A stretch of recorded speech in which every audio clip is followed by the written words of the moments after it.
Quando utilizamos sinais digitais para comunicação, nós utilizamos técnicas de codificação. Então, a codificação é essa sinalização dos bits através de sinais digitais.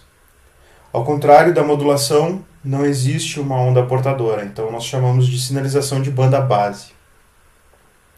A forma de representar os bits é através de diferentes níveis de voltagem, representando então os bits zeros e uns. Os tipos mais comuns de codificação são a codificação polar, a codificação bipolar e a codificação multinível. Nós vamos ver a codificação polar, sendo essa a mais utilizada em redes. Então aqui nós temos dois exemplos de codificação polar.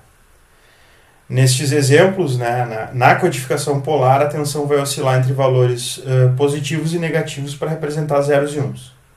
Na técnica NRZ-L, a tensão positiva representa o bit 0 e a tensão negativa representa o bit 1. Então aqui, como nós podemos ver, a tensão positiva representa o bit 0 durante o período de representação. No intervalo entre um período de representação e outro, a tensão é chaveada para uma tensão negativa, porque se vai representar um bit 1. Depois é chaveada para uma tensão positiva, mantendo-se então na tensão positiva para representar esses dois bits 0, depois negativa, 3 bits 1, 1 bit 0. Na NRZ-I, caso se mantenha a tensão anterior, então se está representando um bit 0. E caso exista uma troca de tensão, se representa o bit 1. Então aqui está representando um bit 0. O próximo bit é 1, então se faz uma troca de tensão, passou por uma tensão negativa. O próximo bit é 0, então se mantém a tensão onde ela estava. O próximo bit é 0, se mantém a tensão onde ela estava. O próximo bit é 1, troca a tensão. O próximo bit é 1, troca a tensão. O próximo bit é 1, troca a tensão. O próximo bit é 0, se mantém então a tensão onde ela estava. Então esses são dois exemplos de codificação polar.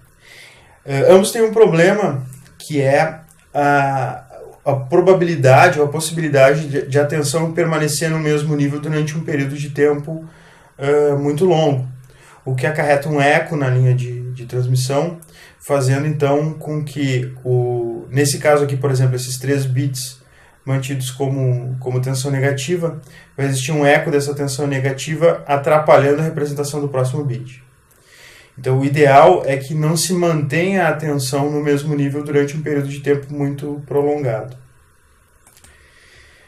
Um exemplo que corrige isso é a codificação também polar, a codificação Manchester. Ela define um código de acordo com uma transição no meio de intervalo de representação. Então, durante a representação do bit, existe sempre uma transição de nível. Se essa transição for, no caso do Manchester puro, tá, uma transição positiva para o negativo, eu estou representando o bit 0. Se a transição for do negativo para o positivo, eu estou representando o bit 1. Então aqui, eu estava numa tensão, aqui no intervalo de representação, eu parto de uma tensão positiva e troco para uma tensão negativa. Isso significa que eu estou representando o bit 0. O próximo bit é 1, então eu mantenho a tensão negativa e troco do negativo para o positivo, eu tenho o bit 1. A próxima é 0, então positivo para o negativo. O próximo é 0 de novo, então no meio do intervalo, no intervalo aqui, na borda do intervalo de representação, eu chaveio do negativo para o positivo para poder descer de novo. Então eu vou do positivo para o negativo, representa um 0. Mantenho para representar do negativo para o positivo 1. Aqui eu chaveio para o negativo de novo para representar o próximo bit 1.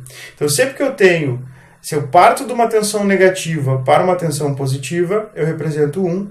Se eu parto da positiva para uma negativa, eu represento então o bit 0. Com isso eu não tenho aquela manutenção da tensão no mesmo estado durante um grande período de tempo. Essa codificação Manchester é a codificação utilizada em redes Ethernet. Então é assim que uma placa de rede Ethernet representa os bits no meio físico, no caso, no par trançado que nós utilizamos. Existe uma alternativa que é a Manchester diferencial, que a troca de nível na borda do intervalo de representação é realizada apenas por bit 0. Então aqui eu tenho um bit 0, Então eu faço uma troca de nível aqui parto do negativo para o positivo. O próximo bit é 1, então eu mantenho o mesmo nível que eu estava. Acabou aqui, o próximo bit é 0, eu troco de nível. O próximo bit é 0, eu troco de nível. O próximo bit é 1, eu mantenho o nível que eu estava. O próximo bit é 1, eu mantenho o nível que eu estava. Então, eu só vou fazer uma troca aqui entre os dois intervalos de representação se o próximo bit for um bit 0. Uma outra coisa que é bastante importante, muito utilizada na comunicação, é a conversão de analógico para digital e de digital para analógico. A forma que se utiliza para a conversão de sinais analógicos em digitais é chamada de Pulse Code Modulation, PCM. Essa técnica realiza a conversão de sinais analógicos em digitais através da captura de amostras de amplitude. Então, analisando esse gráfico, nós podemos ver aqui uma onda analógica, e nós temos, para representar essa onda analógica, nós temos uma sequência de amostras no tempo, né? Aqui nós temos o tempo passando. Então, essa sequência de amostras vai captar qual a amplitude do sinal naquele momento da amostragem e vai bater isso com um mapa de bits. No caso aqui estamos utilizando 3 bits para representação. Então, a conversão dessa onda analógica para digital é feita através desse mapeamento e o resultado seria então essa sequência de bits aqui. Então aqui eu tenho um 01, aqui eu tenho novamente um 01, aqui eu tenho novamente um 01, aqui baixa para 010, 011, 101, 10 e 101 de novo. Então essa aqui é a representação digital dessa onda analógica. É essa técnica que é utilizada, por exemplo, quando se está realizando uma gravação de áudio, de uma música, para um computador, dentro de um computador. É essa técnica que é utilizada, por exemplo, também quando nós falamos ao telefone celular. Nossa voz é transformada em bits para posteriormente o telefone celular fazer a transmissão desses bits modulados, né, em uma onda portadora para a antena. É assim que a nossa voz na telefonia fixa, quando nós falamos no telefone, nós estamos falando num aparelho analógico, as ondas sonoras, né, são transformadas em pulsos elétricos analógicos. Esse sinal analógico é recebido por uma estação final. Essa estação final ela recebe todos os telefones do bairro e essa estação final transforma a voz que é recebida, né, transforma os sinais analógicos recebidos, transforma em digital, utilizando também essa conversão no Pulse Code Modulation. O que é interessante nós notarmos em relação a essa técnica? Quanto maior o número de amostras por intervalo de tempo, melhor vai ser a qualidade da representação, né? Então, quanto mais amostras nós fizermos aqui, melhor vai ser a representação da onda analógica. Da mesma forma, quanto maior o número de bits, né, menor vai ser o intervalo aqui, maior vai ser a precisão da minha representação digital. Claro que sempre que eu aumento um bit aqui ou aumento o número de amostras, eu estou aumentando a quantidade de bits que eu preciso para representar aquele sinal. Um dos problemas enfrentados em relação a isso é quantas amostras eu devo fazer. Então aqui nós temos um exemplo de duas ondas, né, sendo representadas através de 5 amostras. Então temos aqui a amostra 1, 2, 3, 4 e 5. Observem que essas duas ondas, tanto a onda azul quanto a onda vermelha, elas possuem os mesmos valores do período de amostragem.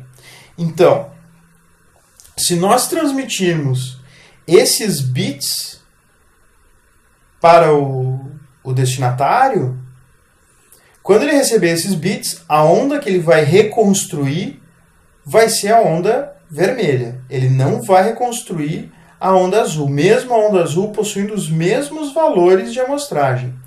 Onde é que está o erro desse processo? O erro está no fato da onda azul possuir uma frequência muito maior do que a minha taxa de amostragem.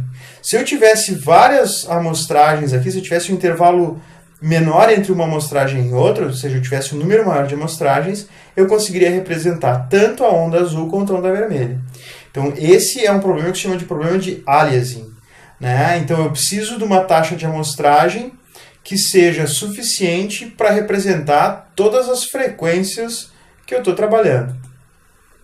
Então, de acordo com o Nyquist, a taxa de amostragem de um sinal deve ser maior ou igual ao dobro da maior frequência do sinal original. Ou seja, se eu tenho um determinado canal e a minha maior frequência é X, eu preciso ter o dobro de amostras para conseguir representar essa frequência. Então, por exemplo, se eu tenho um canal telefônico, no canal telefônico, a maior frequência que eu consigo representar é uma frequência de 4.000 Hz. Se eu tenho, então, uma frequência de 4.000 Hz, seja, uma onda que se repete 4.000 vezes por segundo, eu preciso, para a representação digital, pelo menos 8.000 amostras por segundo.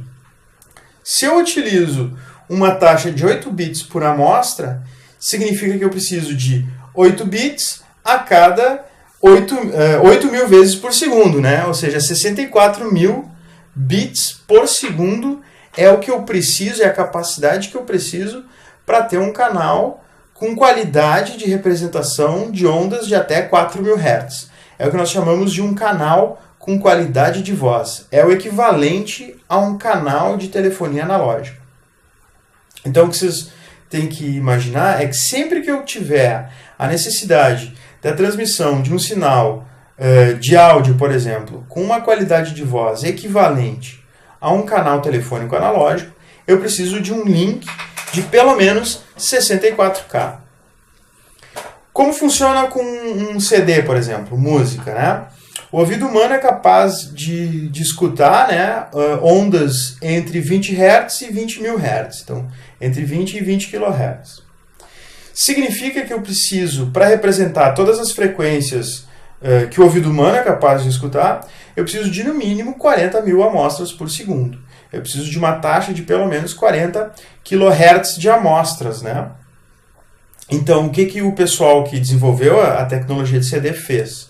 Eles definiram que a taxa de amostragem do CD seria de 44.100 amostras por segundo, com uma representação de 8 bits por amostra, e é isso que nós temos num áudio digital, né? As ondas analógicas sendo convertidas em digital através de Pulse Code Modulation a 44.100 amostras por segundo, 8 bits por amostra.